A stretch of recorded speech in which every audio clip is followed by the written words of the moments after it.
Assalamualaikum warahmatullahi wabarakatuh. Saya Sukisman Purtadi. Selamat datang di kelas saya, Tren Penelitian Pendidikan Kimia.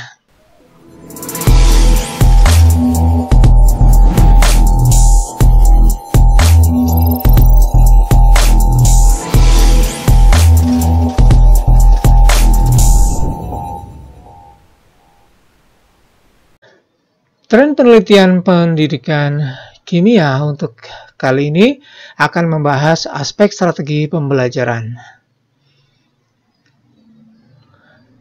Apa yang akan saya bahas yang pertama adalah tentang siklus pembelajaran. Jadi kita akan membahas sebenarnya siklus pembelajaran itu seperti apa sebelum kita ke penelitian-penelitian tentang pembelajaran di pendidikan kimia atau sains pada umumnya.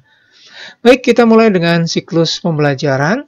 Siklus pembelajaran itu sebenarnya ada 3 siklus yang bisa digambarkan atau bisa dirangkum dalam tabel berikut. Yang pertama adalah kita selalu merencanakan, kemudian melaksanakan, menerapkan apa yang sudah kita rencanakan, dan terakhir adalah refleksi. Nah, pada banyak kasus, apa yang terjadi di lapangan adalah guru mungkin merencanakan, akan tapi perencanaan ini seringnya merupakan hanya mengcopy dokumen saja, dan mereka mengimplementasikan yang juga seringnya tidak sesuai dengan rencana. Ini yang agak susah, dan terlebih lagi banyak yang tidak melakukan refleksi. Nah, perencanaan itu sebenarnya menggali lebih dalam tentang ide-ide dari materi pembelajaran yang akan diberikan kepada siswa, kemudian berefleksi, menggali, menganalisis tujuan pembelajaran, kemudian menetapkan pengetahuan-pengetahuan awal apa yang ada di dalam diri siswa, kemudian memilah dan memilih strategi pembelajaran yang tepat untuk siswanya disesuaikan dengan materinya, dan terakhir adalah bagaimana kita melihat progres dari pembelajaran yang kita lakukan. Untuk setiap progresnya kita akan melihat satu persatu. Jadi itu adalah guna atau apa yang dilakukan di dalam planning atau di dalam perencanaan. Nah, untuk instruksi atau penerapan dari perencanaan itu bisa berupa collaborative learning atau pelaksanaan pembelajaran dengan strategi-strategi yang sudah dipilih, dan menilai apa yang mengakses, membuat penilaian apa yang dipelajari oleh siswa, dan yang terakhir adalah merefleksi, mengevaluasi dari proses pembelajaran yang sudah dilakukan untuk kedepannya adalah melakukan perbaikan, jadi memodifikasi apa yang sudah dilakukan untuk menjadikan proses pembelajarannya lebih baik lagi.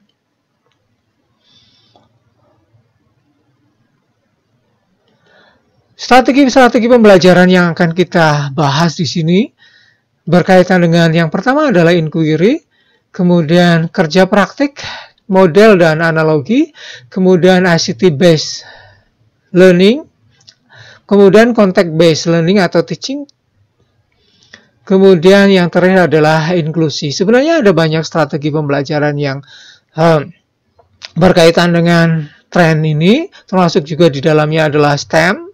STEM sekarang sedang berkembang lebih banyak lagi, tetapi saya tidak akan membahas di sini karena nanti akan menjadi tugas Anda untuk membahas tentang STEM dan beberapa strategi yang sedang berkembang. Tapi saya ingin membahas ke-6 hal ini, yaitu inquiry, kerja praktek, model dan analogi, ICT-based, kemudian contact-based, teaching and learning, dan yang terakhir adalah inklusi, pembelajaran inklusi. Baik, kita mulai dengan inquiry. Inquiry adalah suatu strategi pembelajaran yang bukan hal yang baru. Jadi kalau kita track back ke belakang, di awal abad ke-20, orang sudah mulai melihat bahwa Pembelajaran sains itu seperti hanya kumpulan fakta dan pengetahuan yang diberikan pada siswa tanpa memberikan cara untuk siswa mendapatkan bagaimana pengetahuan itu diperoleh. Oleh karena itu, ada sebuah gerakan yang menginginkan cara yang berbeda untuk membelajarkan sains itu dengan melibatkan mata dan tangan. Istilahnya adalah eye and hands. Jadi melibatkan mata dan tangan untuk melakukan kerja dan memperoleh pengetahuan. Ini munculnya inquiry.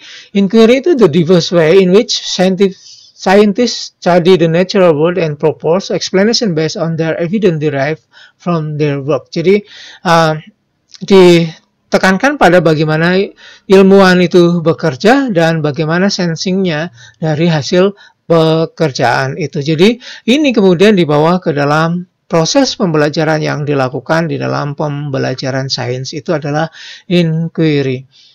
Nah, inquiry itu sekarang berkembang menjadi 3 hal. Yang pertama adalah science as inquiry. Jadi pengetahuan itu sebagai sebuah inquiry, tidak sebuah pengetahuan yang mati, akan tapi merupakan proses inquiry. Kemudian learning itu juga sebuah inquiry. Proses belajar adalah sebuah menjawab pertanyaan yang ada di dalam benak si pembelajar itu sendiri. Dan yang terakhir adalah teaching as inquiry. Jadi proses pembelajaran yang kita lakukan di dalam kelas itu juga merupakan inquiry. Jadi kita mengembangkan proses pembelajaran proses pembelajaran itu bukan sesuatu yang rutin yang hanya seperti itu saja, tetapi yang harus kita kembangkan melalui proses inquiry dengan pertanyaan-pertanyaan atau melihat kondisi yang terjadi di dalam kelas kita. Ciri-ciri dari inquiry yang pertama adalah learner engage in scientifically oriented question. Jadi pembelajar terlibat langsung di dalam pertanyaan yang saintifik atau ilmiah. Kemudian lebih menekankan pada bukti-bukti untuk menjawab dari pertanyaan, bukan hanya opini, bukan hanya sekedar asumsi, tapi menekankan pada bukti sebelum dia menjawab pertanyaan.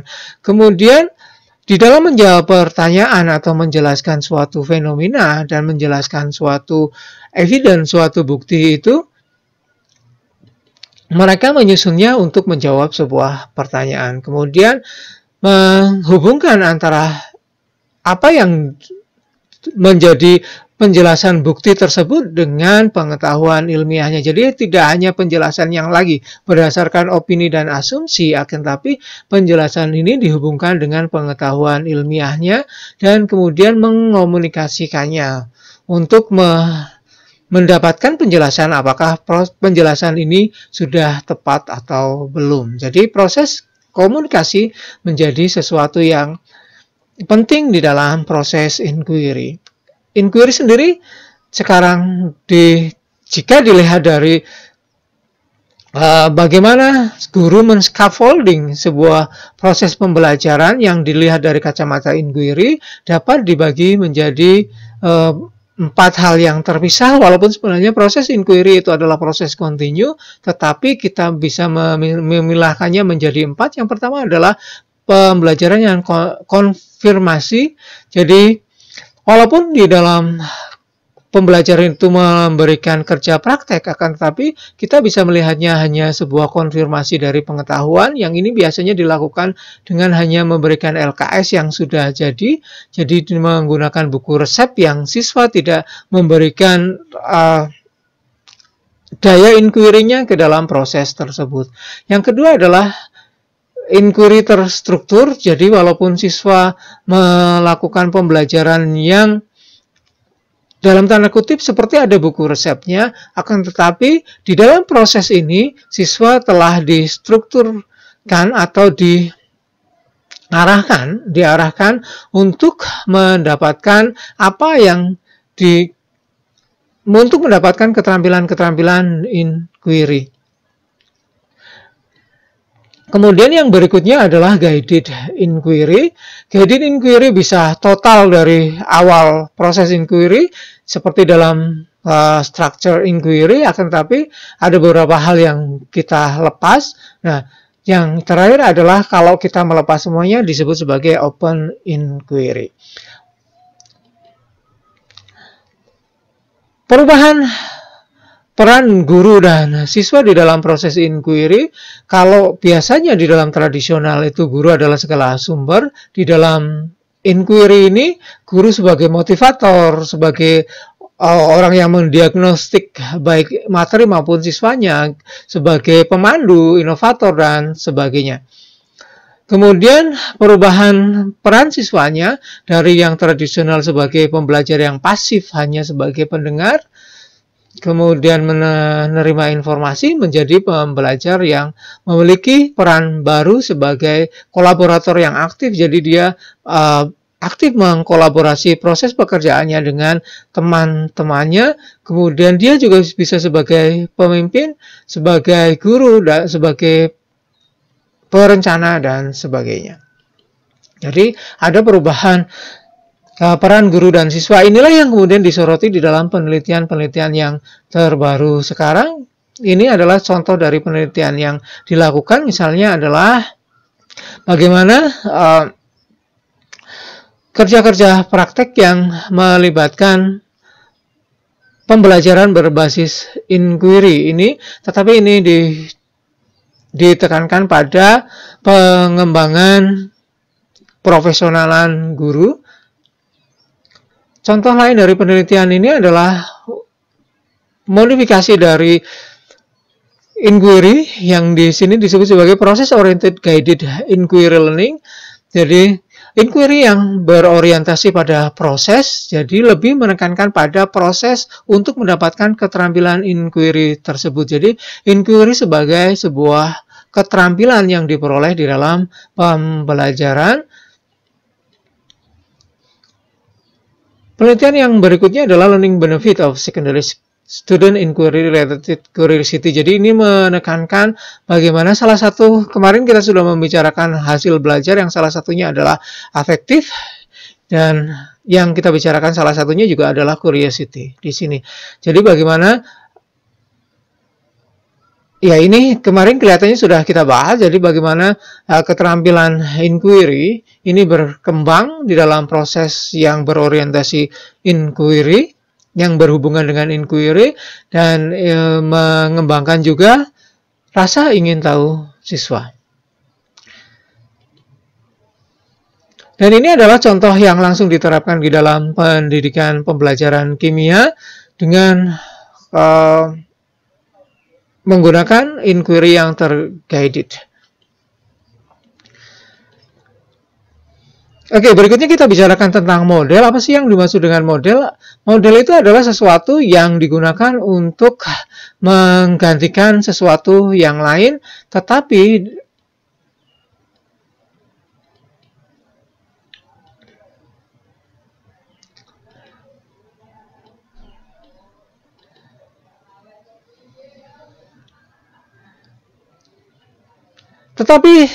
lebih simpel, lebih sederhana, dan lebih mudah dipahami daripada benda yang diwakilinya.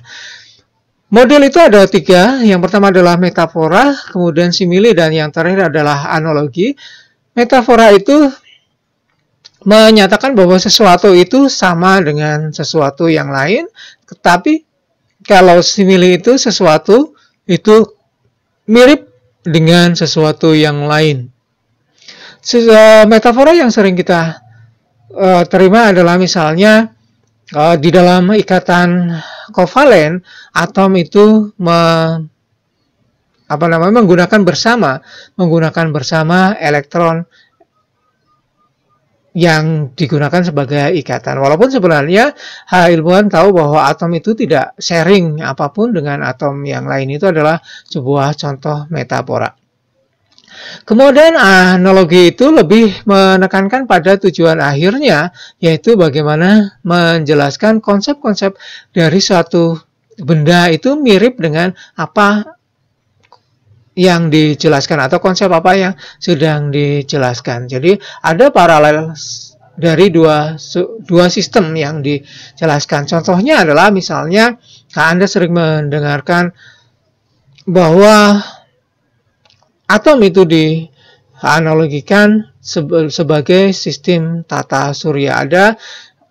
Ada pusatnya, ada nukleusnya, ada planet-planet yang mengelilingi pusat dari tata surya itu, dan ada elektron yang mengelilingi intinya. Jadi ada paralel sistem tersebut. Jadi kita menggunakan tidak seluruhnya persis sama, akan tetapi ada beberapa hal yang bisa kita jadikan sebagai hal yang kita deskripsikan sesuatu yang sebenarnya tadinya tidak terlihat menjadi sesuatu yang terlihat. Walaupun sebenarnya planet juga tidak terlihat, akan tapi planet sudah lebih dulu dikenal, kemudian dikembangkan modelnya yang sangat mirip dengan sistem tata surya terlebih dulu sebelum kita mengembangkan atom, sebelum kita membelajarkan atom. Oleh karena itu, pemodelan ini bisa diterima oleh siswa kita.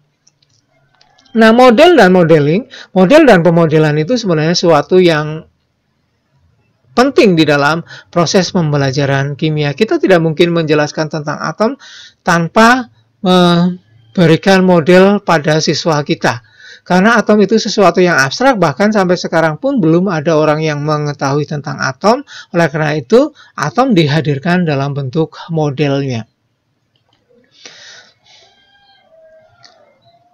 Pembelajaran yang autentik itu juga harus menekankan menekankan model dan pemodelan supaya siswa lebih bisa menerima konsep yang kita berikan.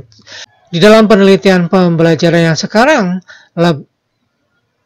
pemodelan itu juga mengaitkan tidak hanya secara tradisional, tetapi juga mengaitkan perkembangan teknologi komputer dan internet. Ini adalah salah satu yang dikembangkan atau diteliti oleh peneliti di bidang pendidikan kimia, yaitu menggunakan komputer untuk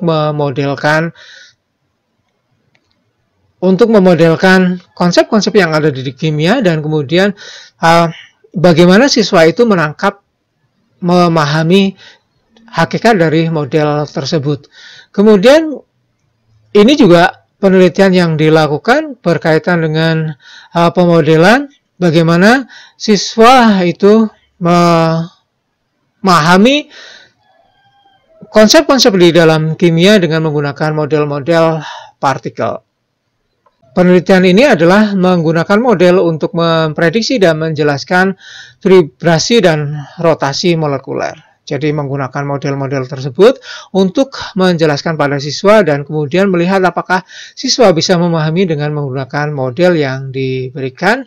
Kemudian yang berikutnya adalah student understanding of model in science. Jadi bagaimana siswa itu memahami model-model di dalam science dan digunakan untuk pemahaman mereka di kuliah. Jadi ini mengevaluasi bagaimana pemahaman siswa dan digunakan di dalam proses pembelajaran yang ada di dalam perkuliahan. Berikutnya adalah context based. Context based itu terjadi ketika guru menjelaskan pada siswa sebuah topik atau mata pelajaran dengan menggunakan konteks pengetahuan atau konteks dunia nyata yang dihubungkan dengan konsep-konsep atau ide dari sains atau pengetahuan. Jadi menghubungkan antara dunia nyata dengan konsep-konsep yang ada di dalam sains. Yang lebih ditekankan adalah bahwa pembelajaran itu harus terhubung dengan dunia nyatanya dan aspek sosialnya. Jadi, context based ini ingin menekankan, ingin mendorong proses pembelajaran itu bukan sebuah proses yang steril, yang hanya terjadi di dalam sekolah kita, akan tetapi dia lebih menekankan bagaimana konteks itu, bagaimana konsep itu terhubung dengan apa yang terjadi di luar persekolahan. Jadi ada di dalam kehidupan siswanya. Nah, konteks base yang sekarang sedang berkembang, salah satunya adalah STEM dan yang lainnya adalah ISD. Kemudian nanti Anda akan mendapatkan mungkin green chemistry yang merupakan bagian dari ISD. Ini adalah contohnya, ini menggunakan satu lagi adalah SSI, Socio Scientific Issue, itu juga masuk dalam konteks base. Jadi Anda yang kebetulan mendapatkan tema tentang SSI, Anda masuk di dalam penjelasan saya tadi. Nah, ini adalah salah satu contoh penelitian yang menggunakan kasus-kasus yang ada di dalam dunia nyata. Jadi menggunakan apa yang terjadi di dalam kasus-kasus yang ada di real dunia nyatanya dibawa ke dalam pembelajarannya. Kemudian ini penelitian yang juga dilakukan dengan context base, tetapi ini digabungkan dengan teknik POE, Predict, Observe, Explain, untuk mendapatkan pemahaman yang konseptual berkaitan dengan materi, kemudian panas dan temperatur.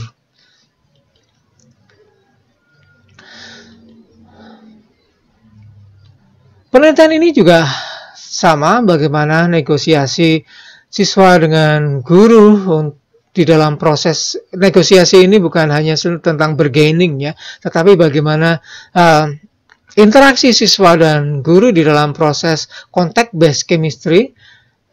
Dan ini menjelaskan tentang studi kasus, bagaimana dia mereformasi agar siswa dan guru itu berinteraksi agar proses pembelajaran kimia yang terkonteks itu bisa berjalan dengan baik.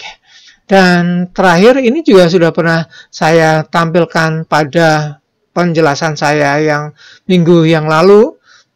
Jadi memang strategi itu berhubungan dengan materi, karena kita sudah membahas materi atau learning outcome yang ada di dalam pembelajaran kimia kemarin. Saya kemudian menjelaskan strategi di sini. Strategi berhubungan dengan learning outcome-nya. Ini adalah contohnya.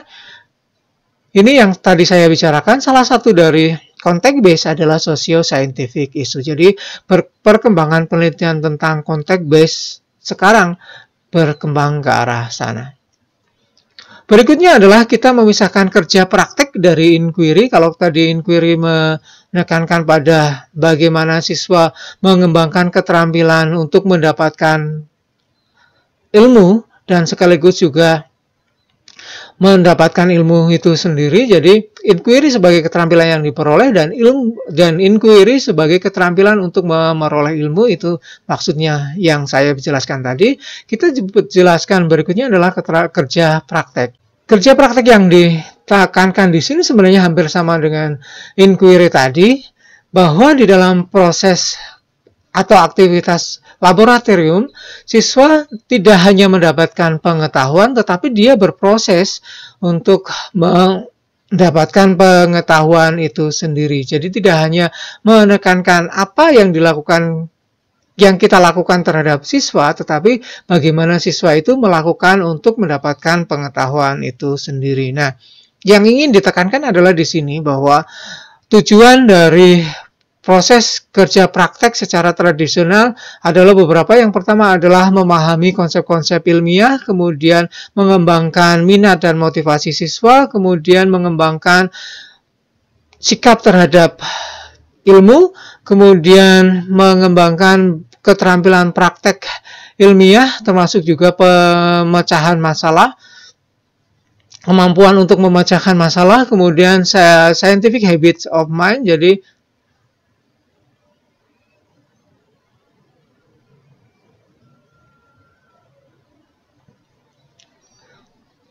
bagaimana kita mengembangkan kebiasaan-kebiasaan berpikir ilmiah, kemudian juga memahami hakikat ilmiah, dan yang terakhir adalah bagaimana mereka melakukan sains seperti yang dilakukan oleh ilmuwan. Tujuan ini berubah menjadi tujuan yang sekarang dikembangkan. Tujuan ini bukan berubah, akan tapi lebih ditekankan atau lebih ditingkatkan menjadi tujuan yang sebagai berikut.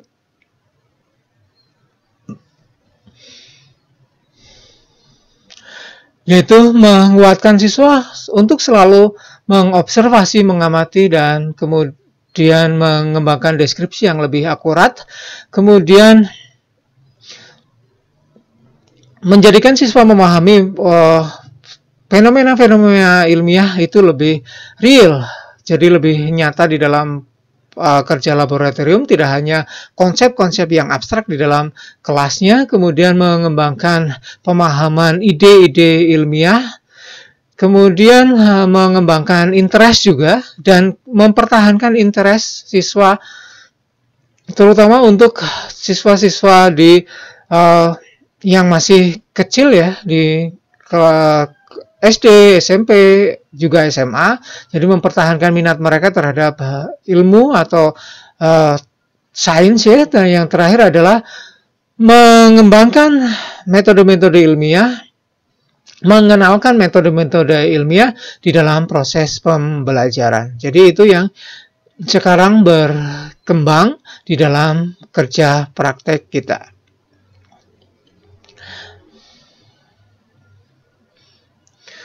Untuk penelitian-penelitian berkaitan dengan pembelajaran kerja praktek ini, menekankan kerja praktek ini, ada banyak sekali yang terutama di bidang bagaimana learning outcome ini bisa diperoleh di dalam kerja praktek. Kemudian salah satunya adalah bagaimana meningkatkan pemahaman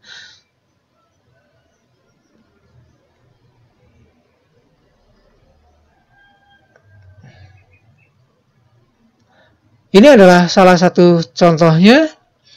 Ini menekankan bagaimana proses pembelajaran dengan menggunakan kerja praktek atau menggunakan laboratorium. Jadi kerja praktek di sini tadi sebenarnya menekankan bagaimana laboratorium itu digunakan di dalam proses pembelajaran, dan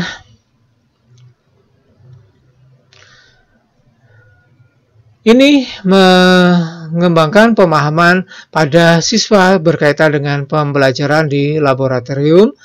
Kemudian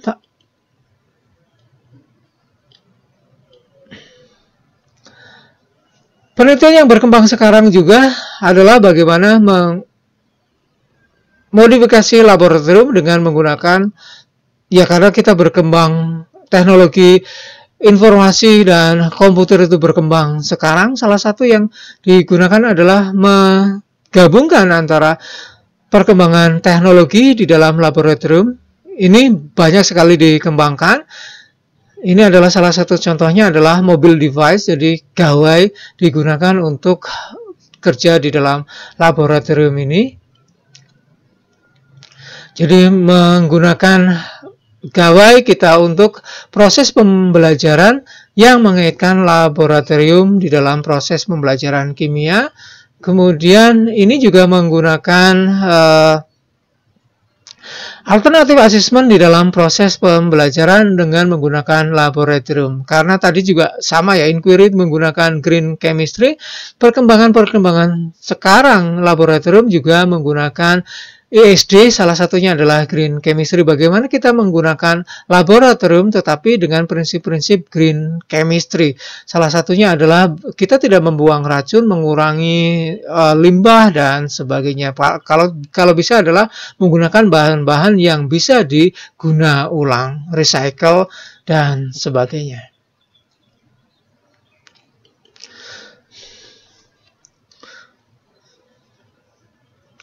Ini adalah salah satu contoh yang lainnya, dikaitkan antara laboratorium dengan menggunakan green chemistry. Jadi menggunakan bahan-bahan yang menyebabkan laboratorium kita lebih green.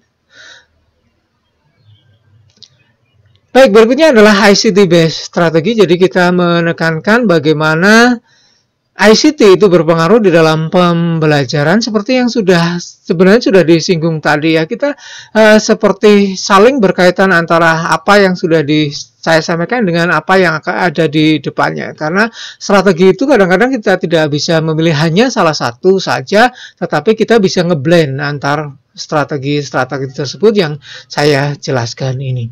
Inquiry mungkin tidak terlepas dari perkembangan teknologi, tidak terlepas dari praktek di dalam laboratorium. Dan juga inquiry tidak terlepas dari modeling. Inquiry yang bisa dikembangkan adalah inquiry yang ujungnya bagaimana membuat model dari pengetahuan yang diperoleh. Oke, ICT based strategi yang ingin saya sore itu adalah MOOC, Massive Open Online Classes, yang sekarang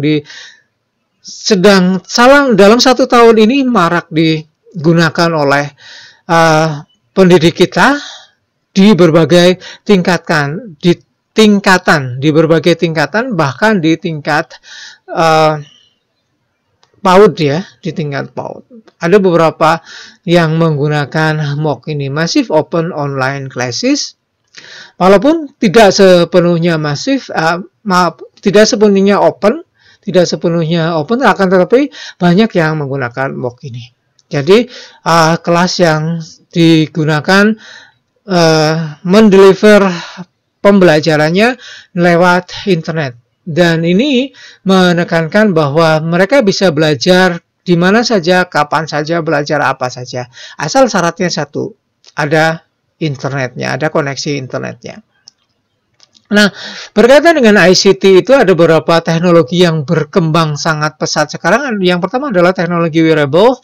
Anda mengenal mungkin kacamata Google, ya, yang virtual reality berkembang sangat pesat sekarang. Kemudian sensing atau menggunakan sensor untuk hal-hal yang berkaitan dengan laboratorium yang mungkin kita tidak bisa menggunakan indera kita secara langsung, kita bisa menggunakan teknologi sensor ini untuk menggantikan indera kita. Kemudian gaming, membelajarkan dengan menggunakan game dan game berkaitan dengan ICT. Kemudian augmented reality dan yang terakhir adalah Maker Tools. Maker Tools ini adalah Anda mungkin pernah melihat salah satunya adalah print 3 dimensi. Jadi ini mulai dari mendesain, kemudian mengembangkan modelnya, kemudian yang terakhir adalah mencetaknya di dalam bentuk 3 dimensi yang bisa kita lihat. Jadi itu adalah Maker Tools-nya. Ini adalah salah satu contoh penelitian yang melibatkan ICT, perkembangan ICT di dalam proses pembelajaran kimia. Jadi ini membelajarkan dengan diperkaya dengan digital, teknologi digitalnya. Kemudian penelitian berikutnya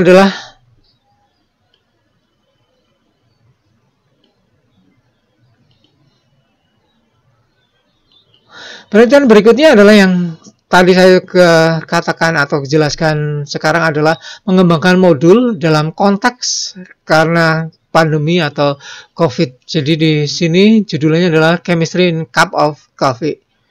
Chemistry dalam sepotong roti. Kimia di dalam secangkir kopi. Ini menarik ya.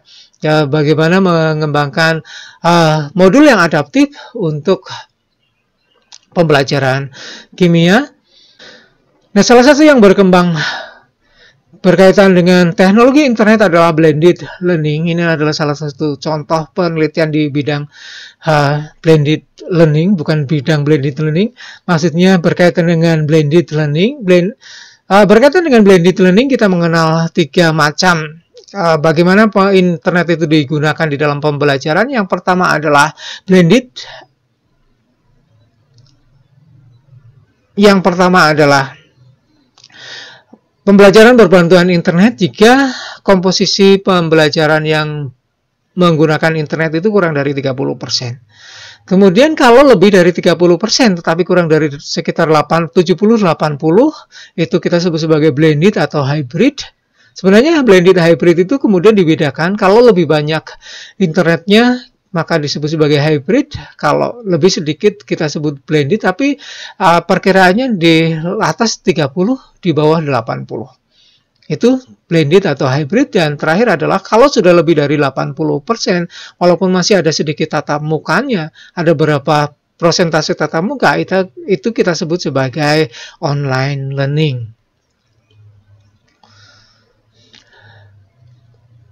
Yang terakhir kita bicara tentang inklusi. Inklusi ini adalah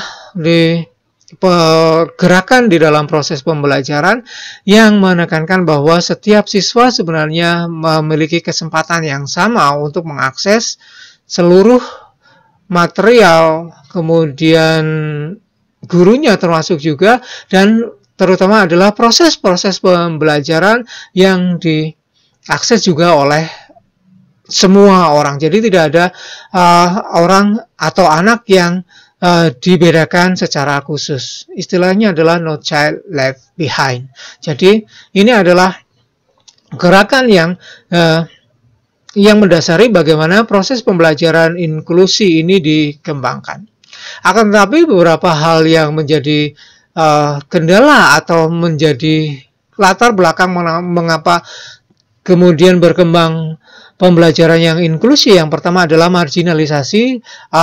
Beberapa siswa yang memiliki perbedaan di dalam proses pembelajaran dan terutama di dalam proses pembelajaran sains. Jadi ada proses pemisahan dari siswa-siswa tertentu di dalam proses pembelajaran sains. Kemudian ada kegagalan, dikatakan sebagai sebuah kegagalan penerapan kurikulum, materi kurikulum, juga strategi pembelajaran dan juga asesmen yang meningkatkan interest atau minat siswa dan juga pengalaman belajar dari seluruh siswa. Jadi bukan hanya siswa-siswa tertentu tapi seluruh siswa itu.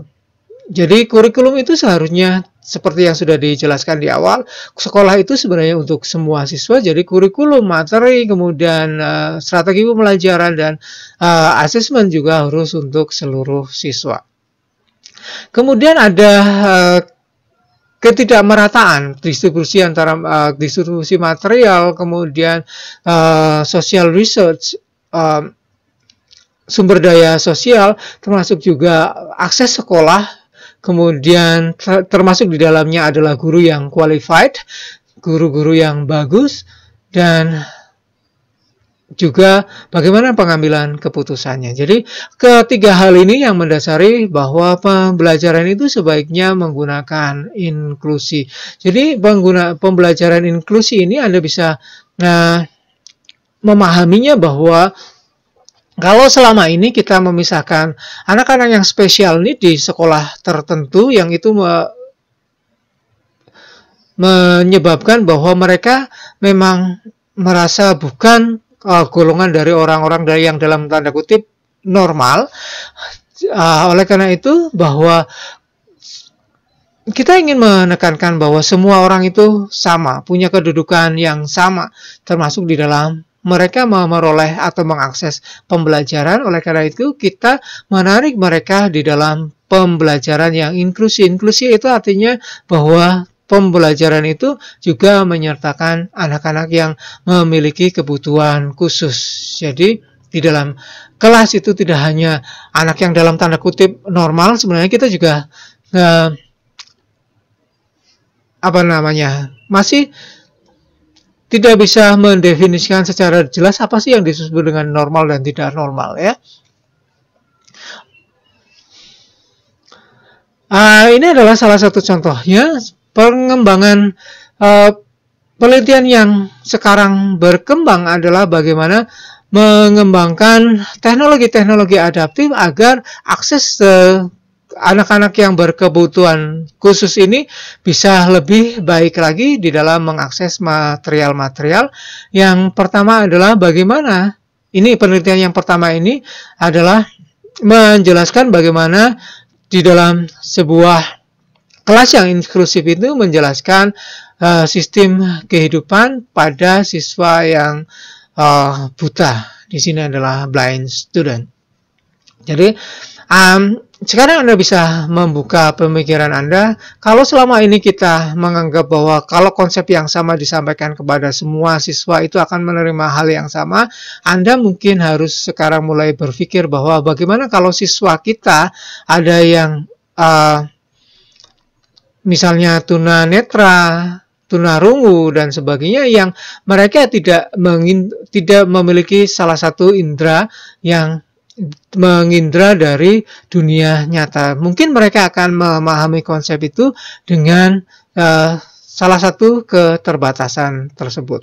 Ini salah satu penelitiannya. Kemudian penelitian yang lainnya adalah mengembangkan teknologi adaptif yang bisa digunakan untuk meningkatkan partisipasi siswa yang blind dan low vision.